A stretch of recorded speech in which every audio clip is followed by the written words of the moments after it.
राम राम किसान भाइयों, मैं नितिन फिर से हाजिर हूं आपके अपने चैनल नितिन देओल में।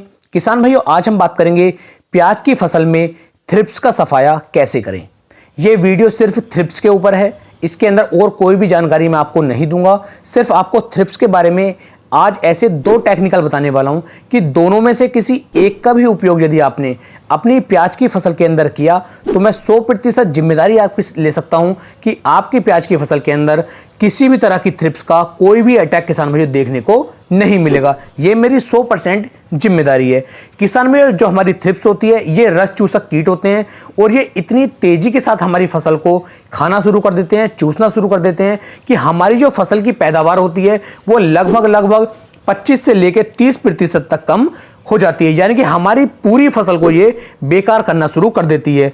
और जिस फसल के अंदर किसान भाइयों, जिस प्याज की खेत के अंदर थ्रिप्स का अटैक हो जाता है उसके अंदर किसान भाइयों थ्रिप्स के अटैक के बाद में फंगस का लगना लाजमी है। फंगस जो उसके अंदर बाद में लग ही जाती है। यानी कि पहले तो कीटों का अटैक होगा, पहले थ्रिप्स खेत के अंदर लगेगी और जैसे ही हम थ्रिप्स को खत्म करते हैं उसके बाद किसान भाइयों खेत के अंदर फंगस लगनी शुरू हो जाती है। यानी कि एक के बाद दूसरी बीमारी हमारे खेत के अंदर लगनी तय है। तो हमें अपनी फसल को थ्रिप्स से कैसे बचाना है, कौन कौन से स्प्रे करने हैं जिससे कि हमारे खेत के अंदर किसी भी तरह के थ्रिप्स का अटैक देखने को ना मिले। तो बने रहिए वीडियो में जिससे कि आपको एक सही और सॉलिड जानकारी मिल सके। मैं हूं नितिन और आप देख रहे हैं अपना फेवरेट चैनल नितिन देओल। किसान भाइयों, अगली वीडियो आप किस टॉपिक पर चाहते हैं, किस खेती से संबंधित चाहते हैं उसे भी नीचे बता सकते हैं। उसी टॉपिक के ऊपर एक कंप्लीट और संपूर्ण जानकारी की वीडियो लेकर के आऊंगा जिससे कि आपको एक सही और अच्छी जानकारी मिल सके। तो चलिए शुरू करते हैं, बात करते हैं प्याज की फसल में थ्रिप्स को हम किस तरीके से कंट्रोल कर सकते हैं।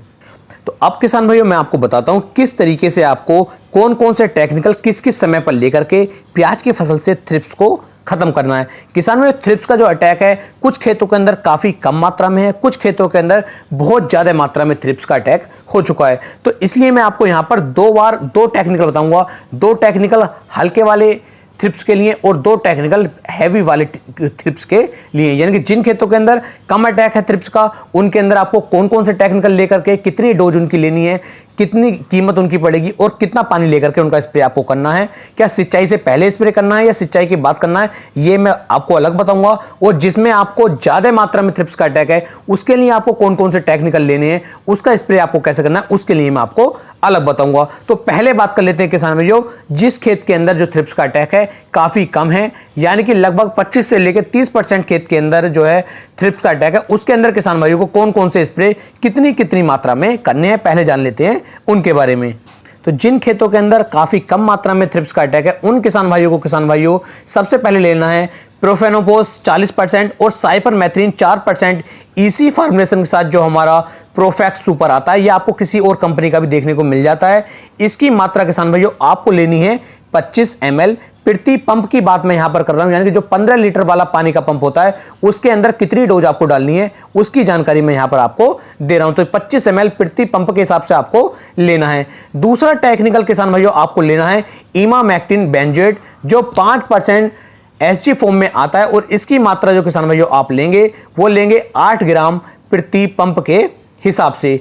तीसरा जो आपको यहां पर कीटनाशक लेना है वो लेना है किसान भाइयों लैम्बडा साइलोथ्रिन 5% इसी फॉर्मुलेशन के साथ, जिसकी मात्रा किसान भाइयों आपको 30 ml प्रति पंप के हिसाब से लेनी है। इन तीनों का नाम किसान भाइयों मैं आपको एक बार और बता देता हूं। प्रोफेनोफैक्स 40% और साइपरमेथ्रिन 4% इसी, इसकी मात्रा लेनी है आपको किसान भाइयों 25 ml प्रति 15 लीटर पंप। दूसरा इमामेक्टिन बेंजोएट 5% एसजी फॉर्मुलेशन लेना है आपको 8 ग्राम प्रति पंप।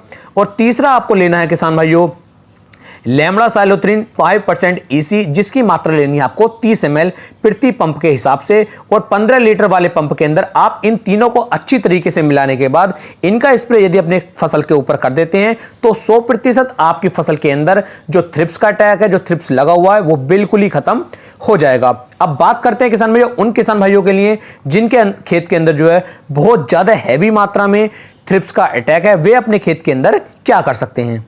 तो यहां पर किसान भाइयों दूसरा टेक्निकल हमने लिया है, यह लिया है किसान भाइयों, जैसा मैंने अभी इससे पहले 2 दिन पहले एक वीडियो बनाई थी, उस वीडियो के अंदर भी मैंने इन टेक्निकल का उपयोग किया था। तो हमें लेना है घरडा कंपनी का पुलिस इंसेक्टिसाइड, जिसके अंदर किसान भाइयों आपको इमिडाक्लोप्रिड 40% और फिप्रोनिल 40% WG फार्मूलेशन के साथ आपको मिल जाता है। यदि 15 लीटर वाले पंप की बात करूं तो 8 ग्राम प्रति पंप के हिसाब से आपको घरडा का पुलिस इंसेक्टिसाइड ले लेना है। और दूसरा जो किसान भाइयों आपको लेना है वो लेना है आपको लैम्बडा साइलोथ्रिन 5% EC फार्मूलेशन के साथ, और इसकी मात्रा किसान भाइयों आपको लेनी है 25 ml प्रति पंप के हिसाब से। यदि इन दोनों की कंपनियों की बात करूं तो पुलिस इंसेक्टिसाइड आपको घरडा कंपनी का मिल जाता है, और जो लैम्बडा साइलोथ्रिन है ये आपको सिंजेंटा कंपनी का कराटे इंसेक्टिसाइड के अंदर मिल जाता है। आप किसी और कंपनी का भी ले सकते हैं, ऐसा नहीं है कि इन्हीं कंपनी का लेना है।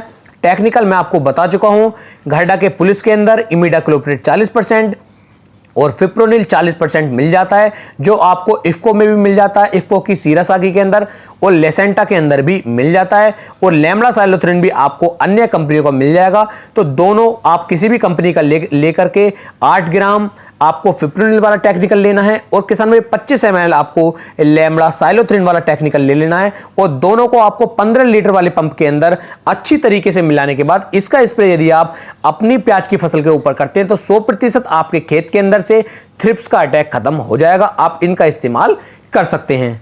अब यहां पर आपको सबसे ज्यादा ध्यान रखने वाली बात है वो किसान भाइयों ये है कि जब भी आप इन इंसेक्टिसाइड का, इन कीटनाशक का उपयोग अपनी प्याज की फसल के ऊपर कर रहे हैं, ध्यान दें कि आपके खेत के अंदर नमी होनी आवश्यक है। यदि खेत के अंदर नमी नहीं होगी तो इनका दुष्प्रभाव या फिर उल्टे इफेक्ट भी आपकी फसल पर पड़ सकते हैं। यानी कि पहले अपने खेत की आप सिंचाई कर दीजिए, और सिंचाई करने के लगभग 2 से लेकर 3 दिन 4 दिन के बाद जब आपके खेत के अंदर पैर ना बैठे, उस समय पर आप अपनी फसल के अंदर इन कीटनाशक का उपयोग करें, इनका स्प्रे अपनी फसल पे कर दें, तब आपको अच्छे रिजल्ट देखने को मिलेंगे। पानी की मात्रा बिल्कुल भी कम ना रखें, पानी की मात्रा भरपूर रखें, क्योंकि यदि हैवी टेक्निकल आप डालते हैं और पानी की मात्रा कम रह जाती है तो इसका इफेक्ट आपकी फसल के ऊपर भी पड़ता है। और जब आप इनका स्प्रे करेंगे तो इनके अंदर किसान भाइयों स्टिकर का उपयोग जरूर कर लें। बिना स्टिकर का उपयोग करें अपनी फसल के अंदर कीटनाशक का उपयोग ना करें, क्योंकि स्टिकर का यदि आप उपयोग करते हैं किसान भाइयों तो ये दवाई जाकर के हमारे पौधे पर अच्छी तरीके से चिपक जाती है, जो लंबे समय तक जो है कार्य करती रहती है और आपको थ्रिप्स से फिर लंबे समय तक बचाव करके रखती है। तो इस तरीके से किसान भाइयों आप अपनी फसलों को थ्रिप्स से बचा सकते हैं। लेकिन यहां पर मैं आपको एक जानकारी साथ ही साथ और दे दूं कि यदि बहुत ही हैवी मात्रा में, बहुत ही ज्यादा बुरी तरीके से आपके खेत के अंदर थ्रिप्स का अटैक हो चुका है तो किसान भाइयों सभी फार्मूलेशन जो हैं, सभी टेक्निकल जो हैं फिर फेल हो जाते हैं। तो हमेशा ध्यान रखें कि अपने खेत पर जाकर के 2 से 4 दिन के अंदर ये चेक जरूर करते रहें कि खेत के अंदर किसी भी तरह का कोई थ्रिप्स तो नहीं लगा है। पत्तों को खोल खोल करके आप चेक कर सकते हैं। और यदि शुरुआत में ही किसान भाइयों जब हमारे खेत के अंदर 2 से 4%, 5% का थ्रिप्स का अटैक है, उस समय पर आप उपयोग कर लेते हैं दवाई का, तो आपकी फसल जो है थ्रिप्स से बच जाती है। तो हमेशा ध्यान दें, जल्दी करें, कोशिश करें कि जल्दी यदि आपको पता चल जाता है कि आपके खेत के अंदर कोई रोग लगा हुआ है और उसे आप शुरू में ही उस पर कीटों का जो हमारे स्प्रे होते हैं, जो कीटनाशक होते हैं, उनका स्प्रे आप कर देते हैं तो ज्यादा अच्छे रिजल्ट आपको देखने को मिल जाएंगे। उम्मीद है मैंने अपनी तरफ से 100% देने की कोशिश की है। यदि आपको जानकारी पसंद आई हो तो वीडियो को ज्यादा से ज्यादा शेयर करें और अपने भाई के चैनल को सब्सक्राइब कर लें। फिर मिलेंगे एक नई वीडियो में, तब तक के लिए सभी प्यारे किसान भाइयों को राम राम जी।